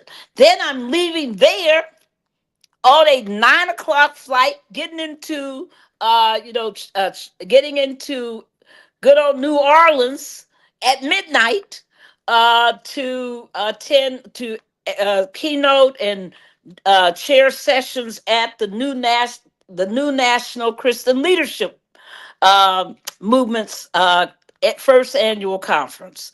And so we're expecting church leaders from all over the South and all over the nation to convene there. So that's my life, folks. That's my life. The reason I wanted to raise these questions is because when we ask for the support for the Transformative Justice Coalition, some of us are driving an Uber right now. Others of us are driving a cab. Some of us are hacking bags at the airport, Chicago O'Hare, ATL, LAX. You name it. We're doing what we're doing, from South Africa to Florida to people who are listening to our voice on The Grind with Barbara Arnwine on Tenacious Tuesday. When Barbara Arnwine gives you her website address and asks for your support, she is the wind beneath our wings on the ground, because we may not be able to physically make it, but she tells us what's going on. Barbara, once again, how can we contribute to your efforts? We want to be the wind beneath your wings. Thank you. Thank you so much. TJCoalition.org. TJCoalition.org is our website. And there you can make a donation of whatever amount. Please, support our work, because we love what we're able to do. And we love the work we do, because it really makes a difference. We're not a fly-by-night, just talk group. We are an on-the-ground, active, change-making organization. So please, please support us. I'm Jesse Jackson. TJCoalition.org. I'm Jesse Jackson Jr., listening to the Jesse Jackson Jr. Show on KBLA Talk 1580. We're on the ground with Barbara Arnwine. More when we come forward in just a moment in our final segment with Barbara Arnwine. While you're stuck in traffic, we can at least bring you up to speed on the news of the day. You're listening to Jesse Jackson Jr. only on KBLA Talk 1580.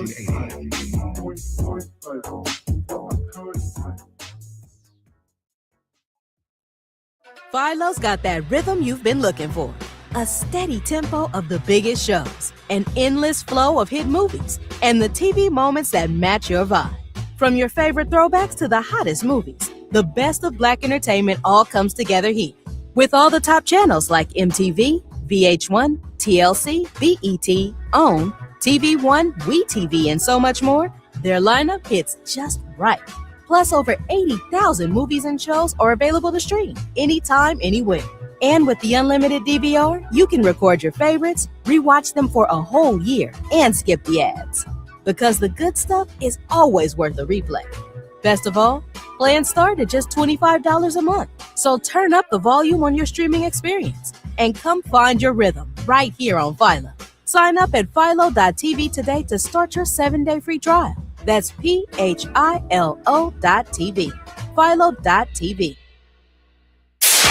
KBLA Talk 1580. We've got a lot to talk about. KBLA Talk 1580, connecting you with services and solutions. The Michael's Daughter Foundation is dedicated to inspiring youth and resilience through storytelling, arts, filmmaking, and enrichment programs for youth and families in under-resourced communities and system-impacted individuals. The Michael's Daughter Foundation is a 501c3 nonprofit providing free and low-cost arts programs to youth and families from under-resourced communities, both system-impacted youth and those affected by the incarceration of a loved one. 1 in 43 children in America have a parent incarcerated. 70% of those children are expected to end up in prison. Through filmmaking, animation, theater, and writing, they help young people express themselves, build confidence, and imagine new possibilities. Beyond the arts, they offer financial literacy workshops, emergency support, and scholarships. Because thriving takes more than talent, it takes access. To learn more about the impact of Michael Daughters Foundation and how you can be a part of the movement, please visit their website,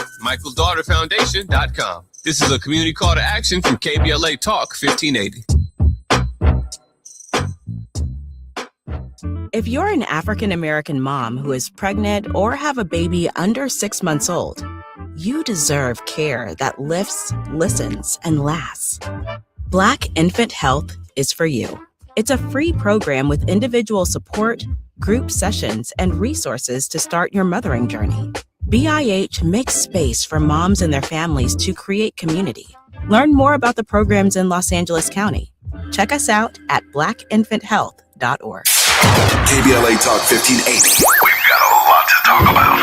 Tired of being locked out of job opportunities and shut down by systemic racism? KBLA Talk 1580 stands with you in fighting for the rights of Black workers, and we don't black down. The Los Angeles Black Workers Center is a dynamic alliance of workers, organized labor, community-based organizations, clergy, students, and scholars working collectively to improve the position of the Black working class. The LA Black Worker Center takes a comprehensive approach to addressing the Black jobs crisis. Their programs promote access to quality jobs, racial equity in hiring and retention, discrimination-free job sites, and they prepare Black workers for employment in high-wage career track jobs. The LA Black Worker Center supports workers who need help protecting their rights on the job. They give workers access to quality jobs and remove systemic barriers to employment. And they are advocating for a fair deal for Black workers in the new Los Angeles City Charter. To sign up for free career readiness training, get involved in organizing, or learn about union apprenticeship programs and trade registries, please visit lablackworkercenter.org. That's lablackworkercenter.org. Together, we can beat the Black jobs crisis and build a more equitable Los Angeles. This is a community call to action from KBLA Talk 1580.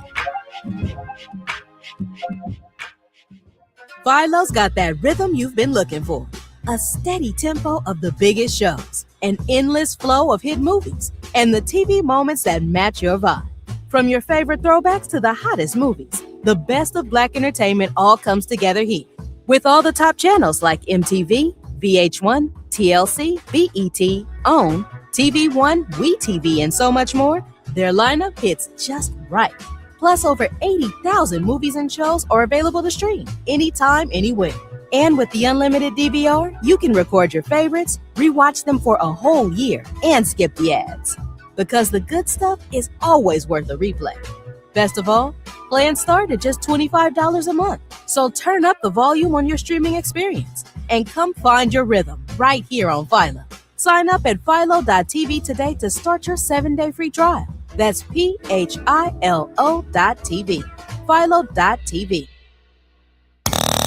Now back to more of Jesse Jackson Jr. on KBLA Talk 1580. The Jesse Jackson Jr. Show. The Jesse Jackson Jr. Show. The Jesse Jackson Jr. Show. The Jesse Jackson Jr. Show. King Quality drops the beat. Come on and talk with me. Come on and listen to me. Come on and talk with me. Come on and listen to me. KBLA Talk 1580. Download the app. I'm Jesse Jackson Jr. It's Tenacious Tuesday on the Jesse Jackson Jr. Show. We're on the grind with Barbara Arnwine. Barbara, welcome forward to the show. Thank you for having me. It's a pleasure to be on your show. My absolute pleasure, and I'm glad we dedicated that last segment to the support of you and your organization. And that was very kind. You do. Barbara, let me ask you this question. My opinion, Donald Trump is on the retreat. He's on the retreat on the ballroom. He's quickly trying to get out of a conflict he started with Iran. His name is coming off of the Kennedy Center, thanks to Congresswoman Joyce Beatty. The idea of painting the reflection pool is increasingly becoming a national outrage. And Donald Trump is falling asleep in more meetings, including but not limited to sleeping at the NBA playoff championship game last night, as well as having been booed right before he fell asleep at the NBA Challenge basketball game last night. Now, with all of that said, I gotta give a little shout out to KBLA. We're winning, everybody. We're winning right here at KBLA. We're right. They're wrong. We are winning. And from Dominique DePrima in the morning to Tavis Smiley shortly thereafter to the Jesse Jackson Jr. Show, all the way up to D.L. Hughley and Nee Quartelai-Quartey. If you've been listening to our shows, you know that we're on the right side of history. That's right. One of the persons who's out on the ground in the field doing the work is Barbara Arnwine. Barbara, Donald Trump is on the defensive. He ought to be. Man, last week, my brother's been hospitalized and sadly he passed recently. But to go to GW Hospital, I had to drive through the George Washington University Hospital, that is. To get to the hospital, I had to drive through the mall and that whole area. So what do I see while I'm driving through it? I see everywhere all of these troops just wasting their time. standing around looking bored beyond belief, doing nothing. But what are they doing? They're sucking up our money because they're being paid to do nothing. And just even outside the hospital, just standing around, people just walking by them, smoking whatever. It was just crazy. And I'm serious, smoking whatever. Whatever's legal in DC. Well, I don't know if that's legal. and ignore these people. And I had to drive by the Institute of Peace that he's put his name on, the Trump Institute of Peace. That that he kicked all the people out. That outrage, I have to see the actual impact. And one day I came out and there was the bus for the Trump Kennedy Center. And I said, what an outrage. So Joyce Beatty, thank you. Thank you for those of us whose souls rage in opposition to this man's intent to dominate. When I was on a plane and we flew over that reflection pool where they made swimming pool blue, I was like, he's got to be kidding. So he's just destroying everything he can. He really thinks he's going to be the president forever. He really does think he's a dictator. He really thinks that these little ICE, his personal army of ICE is going to save him. Folks, we are winning because we're forcing him back from his plans. And I want to give a shout out. I would be remiss if we didn't do for this whole show to not point out that the media may not have told you. It may not have been on any air show that you watch. But last week, we forced the Senate to an actual vote on the SAVE Act, and it failed.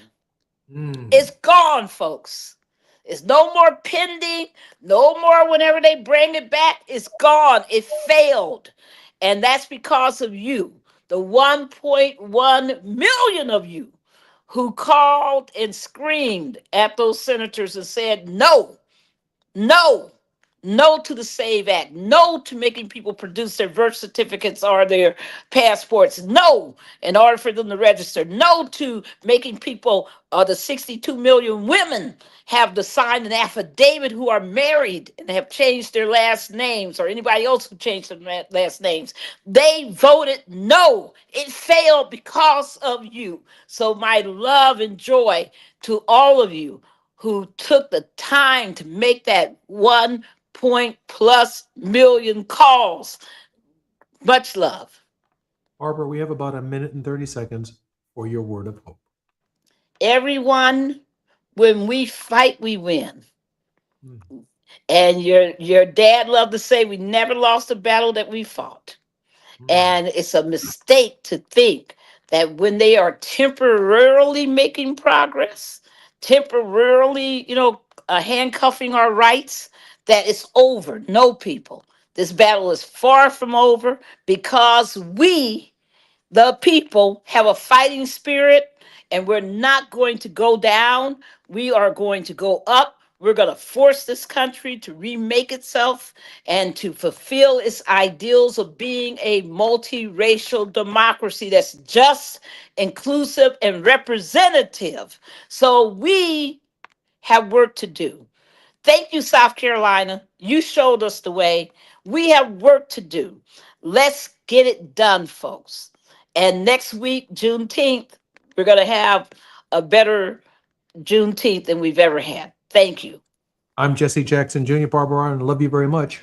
You have a good time in Richmond. And there's absolutely nothing you can do about it. More on KBLA Talk 1580. We are with the president of the Transformative Justice Coalition. We are transforming justice. And now, as a result of her work, it applies to everybody.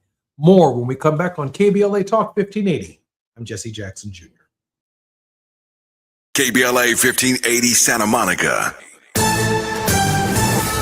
I'm Amber Payton with BIN News Now. A Texas jury has found